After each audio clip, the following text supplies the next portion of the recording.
bachcho, let's read the question. The question is saying choose the correct option. पहला है the geological history of the earth closely does not correlate with the biological history of the earth. दूसरा है Carboniferous is also known as the golden age of fishes. तीसरा है Synapsid were the mammal-like early reptiles which gave rise to mammals. चौथा है brain capacity of the Homo habilis were between 650 to 800 cc. तो ये देखते हैं हम इसका की कंसेप्ट. अगर हम बात करें इसके की कंसेप्ट की तो बच्चों इसका की कंसेप्ट हो जाएगा evolution through geological time scale. Evolution through geological time scale. तो सबसे पहले अगर हम बात करें तो जियोलॉजिकल टाइम स्केल क्या होता है. तो जियोलॉजिकल टाइम स्केल एक ऐसा डिवीजन है जिसमें हम अर्थ के टाइम को डिवाइड करते हैं into eras, periods and epochs. और इसी एराज, पीरियड एंड एपॉक्स का जो अरेंजमेंट है इसी को हम जियोलॉजिकल टाइम स्केल कहते हैं.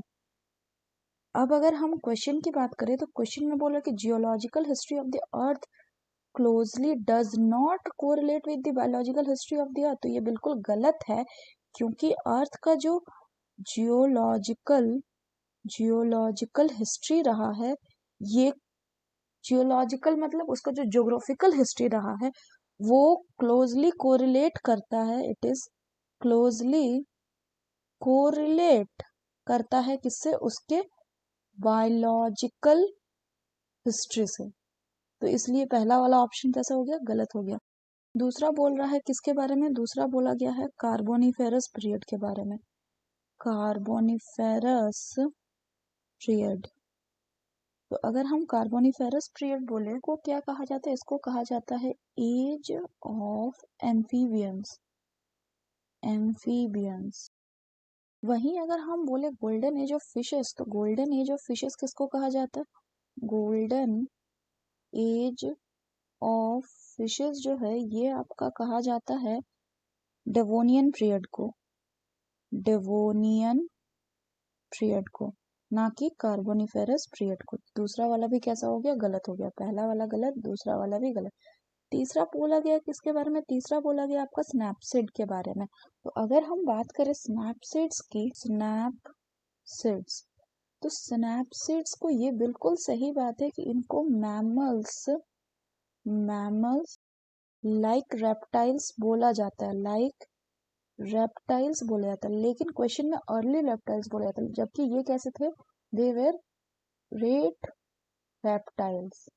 और इसी से क्या डेवलप हुआ था, इसी से डेवलप हुआ था आपका mammals were developed from them. तो अगर हम क्वेश्चन की बात करें तो इसमें इसलिए ये गलत हो जाएगा क्योंकि इसमें बोल रहा है मैमल लाइक तो ठीक है लेकिन अर्ली रेप्टाइल्स बोला जा रहा है, जबकि ये कैसे थे, लेट रेप्टाइल्स. तो ये भी गलत हो गया. चौथा बोल रहा है कि ब्रेन कैपेसिटी होमो हैबिलिस का जो होता है वो 650 to 800 सीसी होती है. ये बिल्कुल सही है कि ब्रेन कैपेसिटी जो है वो होमो हैबिलिस का 650 to 800 सीसी होता है जब हम देखते हैं किसको, ह्यूमन इवोल्यूशन को. सो हमें करेक्ट ऑप्शन बताना है. So the correct option will be option A. So that's all for the question, बच्चों. Hope you understood it well. Best of luck.